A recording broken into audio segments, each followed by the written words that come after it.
They were handed a thin, folded paper, light in the hands, ordinary in shape, familiar in form, yet heavy in meaning. And as their eyes moved across the printed lines and silent photographs, something inside them stopped, because this was not an order, not a command, not propaganda, and not interrogation, but a window into a world that was still moving, still living, still continuing without them. And the shock did not come from what the newspaper said, but from what it represented: a reality that had not paused for war, had not slowed for captivity, and had not waited for them to return. And in that quiet moment, the question was no longer about the news itself, but about what happens to the mind when a prisoner realizes that life outside is still happening, and he is no longer part of it. The paper itself felt insignificant in weight, thin and light, easy to fold, easy to hold, and easy to overlook, and yet the moment it entered their hands, something shifted inside their perception, because this was not a tool, not a weapon, not a document of control, and not an object of command, but a simple, ordinary newspaper, the kind of object that belongs to cafes, kitchens, train stations, and everyday civilian life. And its presence inside a prison environment immediately created a contradiction that the mind could not easily resolve. They did not rush to read it, and they did not react with excitement or curiosity in the normal sense. Because the mind of a prisoner does not approach new objects with interest, but with suspicion, interpretation, and caution, searching not for information, but for meaning, for intention, and for hidden purpose. And this hesitation was not about the content of the paper, but about the act itself. Because an enemy does not normally hand a prisoner a window into the outside world without reason. And when that happens, the mind begins to search for a structure of control that does not immediately reveal itself. The first lines they read did not feel shocking, and the photographs did not feel dramatic, and the headlines did not feel overwhelming.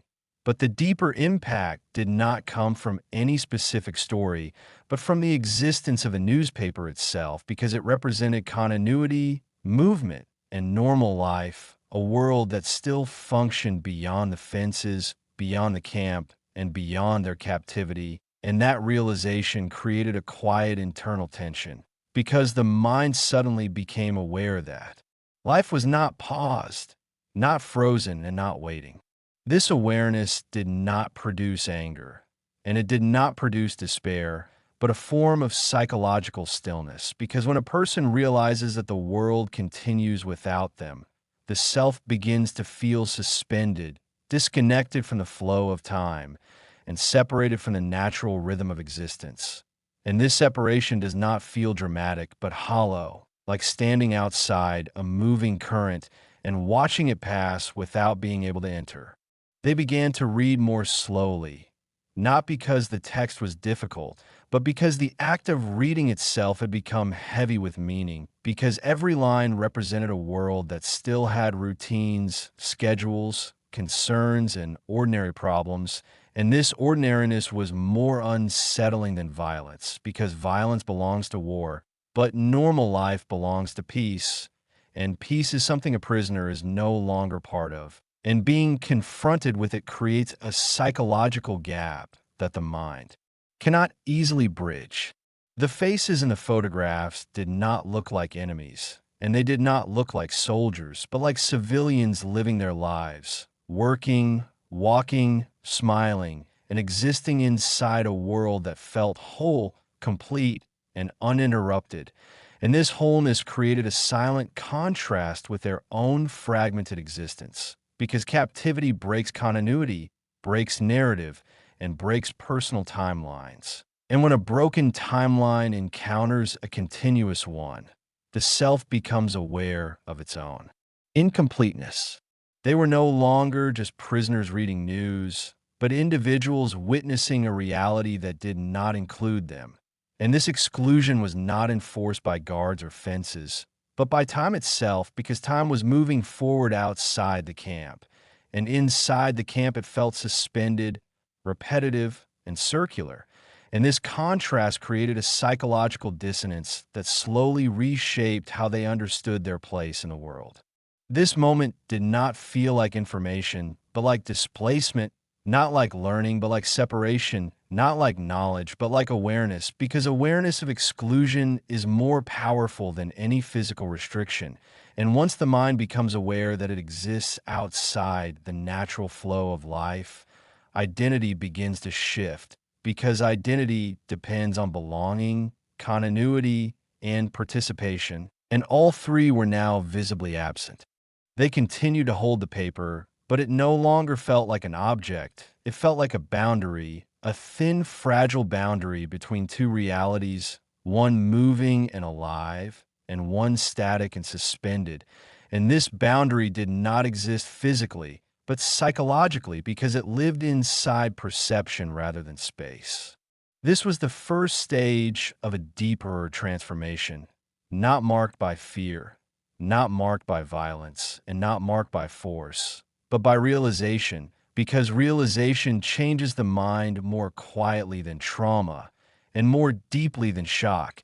And once the mind realizes that it is no longer part of the living world it sees, it begins to reorganize itself around absence rather than presence, around observation rather than participation, and around endurance rather than belonging. And that shift began here, with a thin folded paper that carried no chains, no orders, and no threats, but carried something far more powerful: the silent knowledge that life was continuing without them. After the first shock of contact passed, the newspaper did not remain an object of curiosity, but became a quiet presence in their daily awareness, because the knowledge it introduced did not disappear when the paper was folded, and the images it carried did not fade when their eyes moved away. And this persistence created a deeper psychological effect, where the mind no longer experienced captivity as a closed system, but as a separated system, disconnected from a larger world that continued to function independently of their existence. They began to understand that the paper was not just information, but evidence that time outside the camp was still flowing forward, that routines were still forming, that problems were still being solved, that lives were still being lived, and that this continuity existed without reference to them, without pause for them, and without space for them. And this realization did not produce panic or anger, but a quiet internal pressure, because the mind was forced to accept that its own timeline had been interrupted while the world's timeline had not.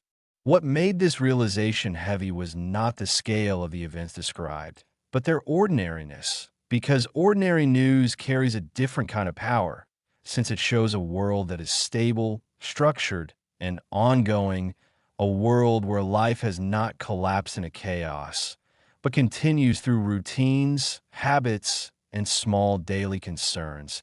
And when a prisoner confronts that kind of continuity, the contrast creates a deep internal fracture, because captivity breaks continuity, while normal life depends on it. They started to read the stories not as participants in a shared reality, but as observers of a distant one. And this shift from participation to observation created a psychological distance that reshaped their sense of self, because identity is built through involvement, through action, and through belonging. And when those are removed, the self becomes passive, defined not by what it does, but by what it watches. And this passivity slowly changed how they experienced their own existence. The camp itself began to feel more isolated, not physically, but psychologically, because it was no longer just a place of confinement, but a place of separation from the flow of life itself. And this separation created a new form of loneliness, not the loneliness of being alone, but the loneliness of being excluded from time, because they were still surrounded by people, but no longer connected to the world that gave meaning to human movement, change, and progress. They did not speak much about what they read, not because it was forbidden, but because the meaning of it was difficult to express, because how does one explain the feeling of watching life continue without you? And how does one describe the sensation of being present in a world that no longer feels like part of the same reality? And this silence became part of the experience, because the mind often remains quiet when it cannot integrate meaning into language. The routines of the camp continued as before, the same movements, the same schedules, the same structures, but their psychological meaning had shifted because those routines now felt disconnected from the larger rhythm of existence. And this disconnection created a subtle form of alienation, where even familiar actions began to feel artificial, repetitive, and detached from purpose. Because purpose depends on connection to a future, and the future had begun to feel abstract and distant. They began to experience time differently, not as progression, but as repetition, not as movement, but as cycles, because without connection to the outside world's continuity, time inside the camp lost its narrative structure.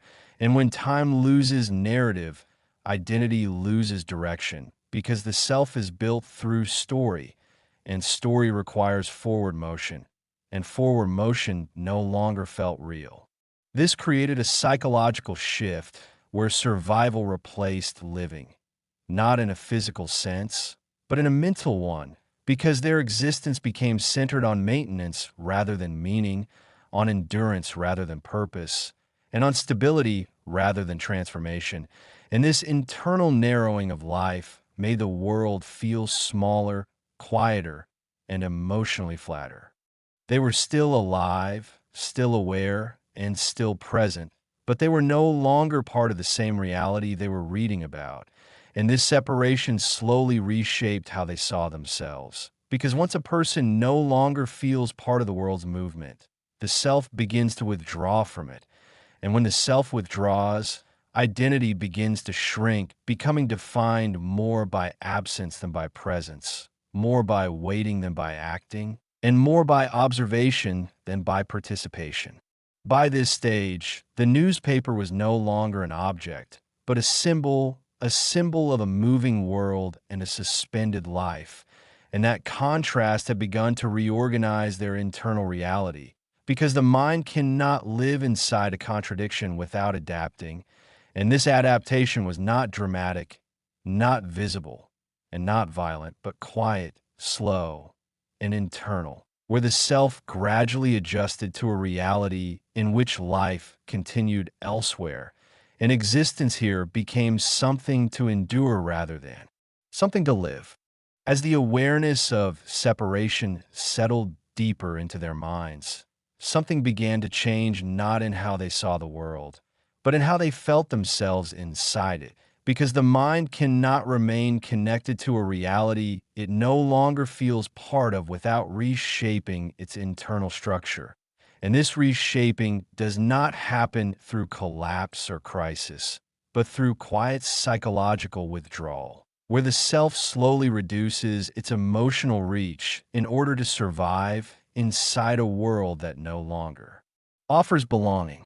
They began to feel less involved in their own existence, not because they had lost awareness, but because awareness had become detached from meaning. And when meaning disappears, experience becomes observation rather than participation, because the mind no longer sees itself as an active part of reality, but as a witness to it.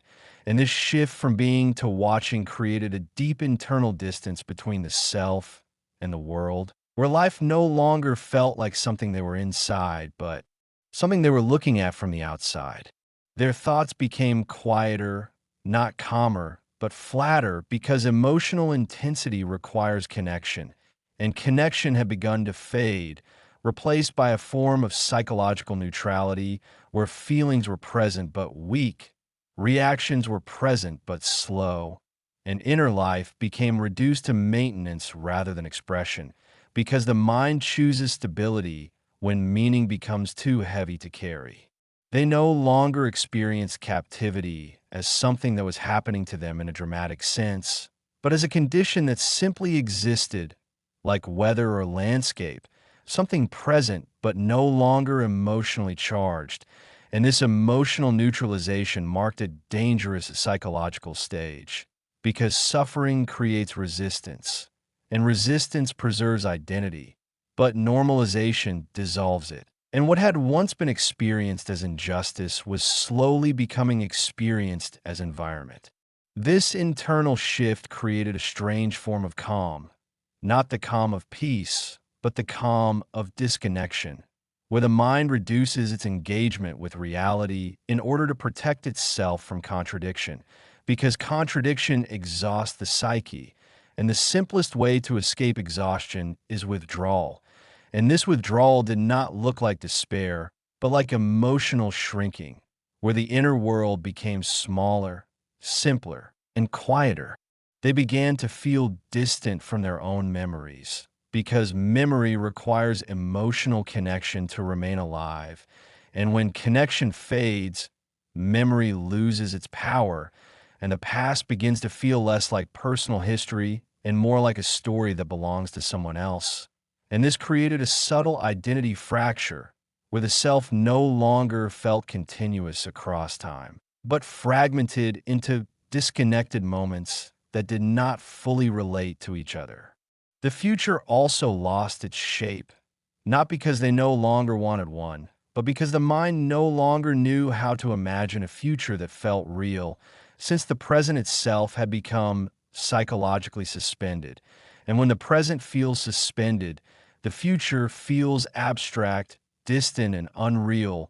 And without a real future, the mind stops projecting itself forward, choosing instead to stabilize where it is. This created a psychological state of internal containment, where existence became centered on preservation rather than purpose, on endurance rather than direction, and on survival rather than meaning. And this narrowing of life reduced emotional complexity, reduced inner conflict, and reduced psychological tension. But it also reduced vitality, because vitality depends on desire, and desire depends on possibility, and possibility had begun to disappear. They were still thinking, still feeling, and still aware, but in a smaller way, because the mind had learned to contract in order to cope, and this contraction reshaped their identity into something quieter, less defined, and less resistant, because resistance requires a sense of self strong enough to oppose reality, and that sense of self was slowly dissolving. This was the stage where the deepest transformation began, not because something dramatic happened, but because something stopped happening inside them, because the inner movement that once defined them as thinking, reacting, hoping beings began to slow, flatten, and quiet. And in that quieting, identity started to change its shape, not through force, but through adaptation, not through violence, but through psychological survival, and not through fear, but through withdrawal. By this point, the newspaper was no longer the center of the experience, but only the trigger that had started a much deeper internal process, because the real story was no longer about information or news, but about the mind learning how to exist in a world where it no longer felt part of time, part of movement, or part of life itself. And this learning process was silently reshaping who they were becoming, one quiet internal step at a time. As this inner withdrawal continued, the way they experienced time itself began to change, because time no longer felt like movement or progress, but like repetition, and repetition slowly dissolved the sense of direction that once organized their inner world, because direction depends on purpose, and purpose depends on connection to a future, and that future had begun to feel distant, abstract, and unreal. Days started to blend into one another, not because nothing happened, but because nothing felt connected.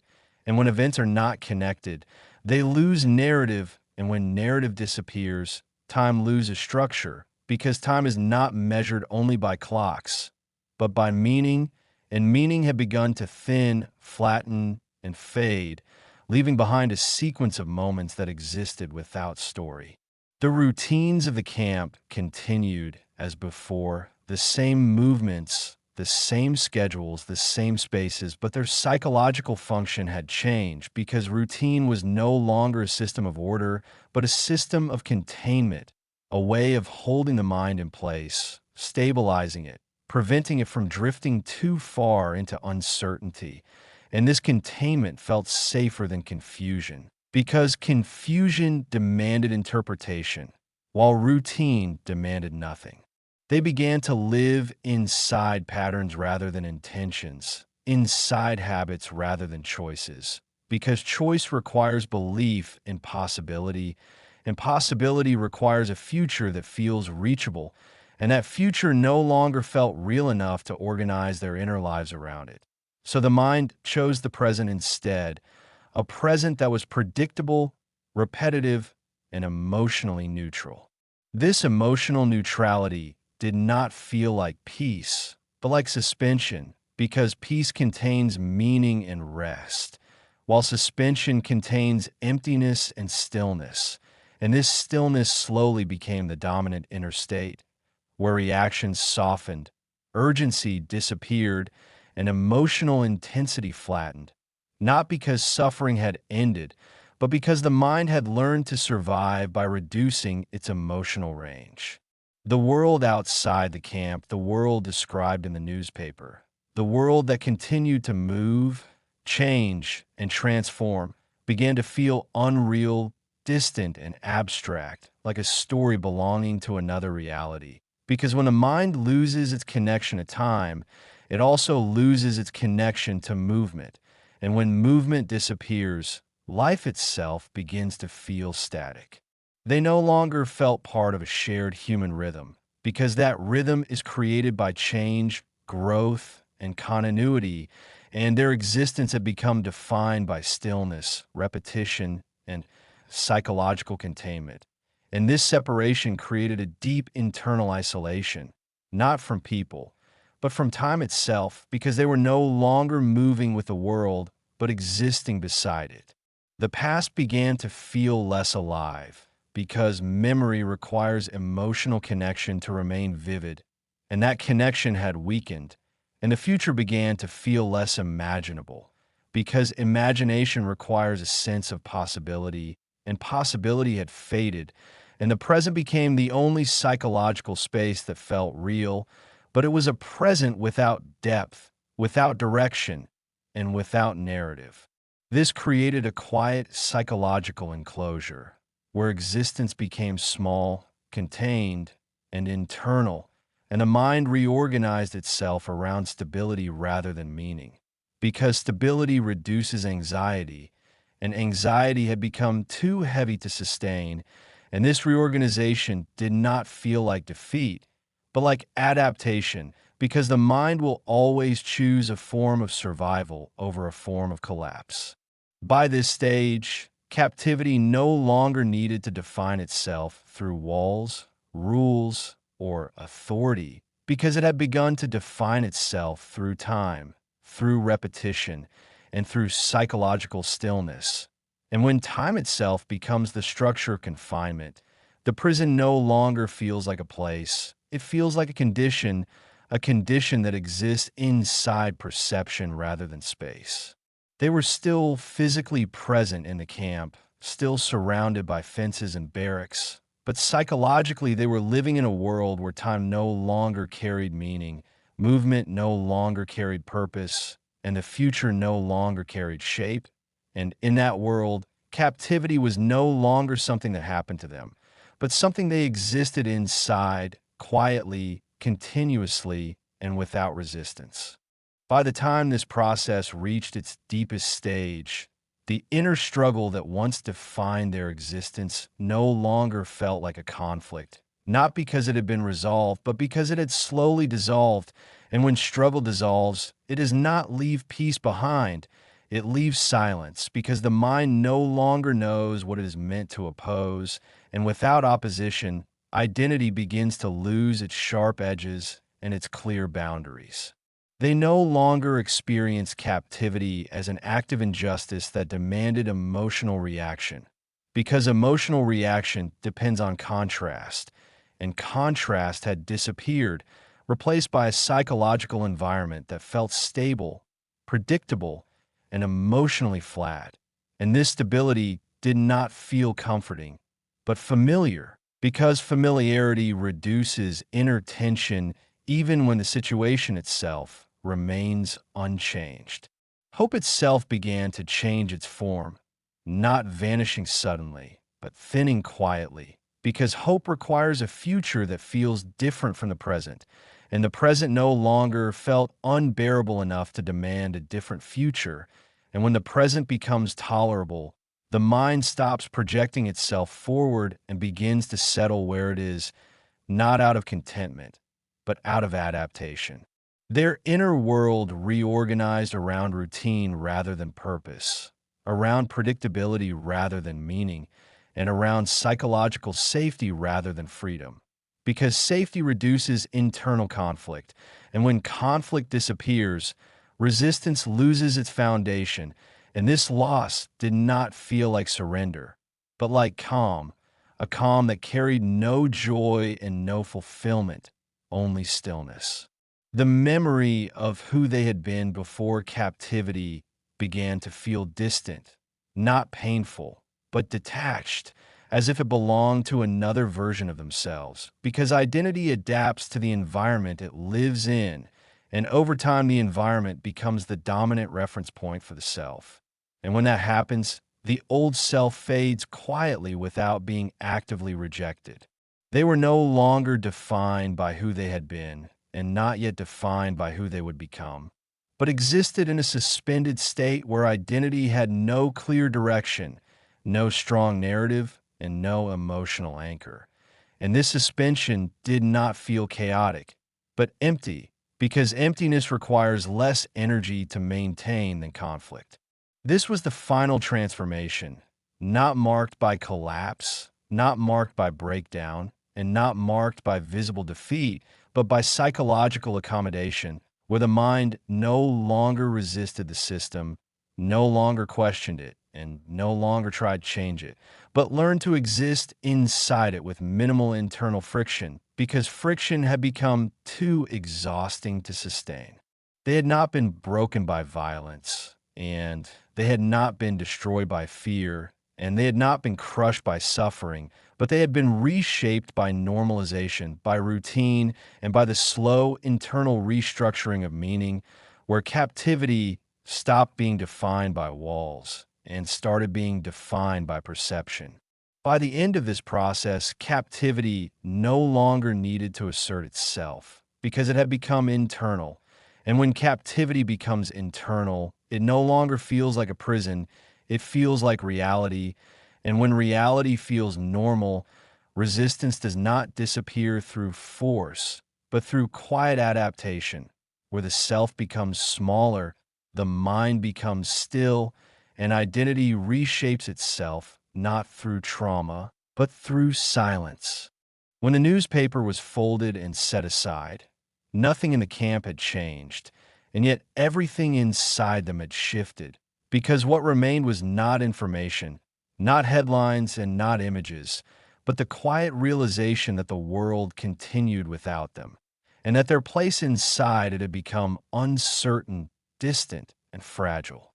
This was not a transformation created by fear or violence, but by awareness, because awareness changes the mind more quietly than trauma and more deeply than force. And once the mind accepts that life is moving elsewhere, identity begins to reorganize itself around absence rather than belonging, around waiting rather than living, and around endurance rather than participation. What stayed was not anger and not despair, but a silent internal distance, where captivity stopped being defined by fences and guards and started being defined by perception, by time, and by psychological separation from the flow of life itself. And in the end, the newspaper did not become a memory of news, but a symbol of a deeper truth, that the most powerful forms of captivity are not always built from walls and rules, but from the quiet moments that show the mind that the world is still moving and it is no longer part of that movement. Because when the mind accepts that separation, captivity no longer needs force to exist, it continues quietly, invisibly, inside perception itself. Thank you for spending this time here.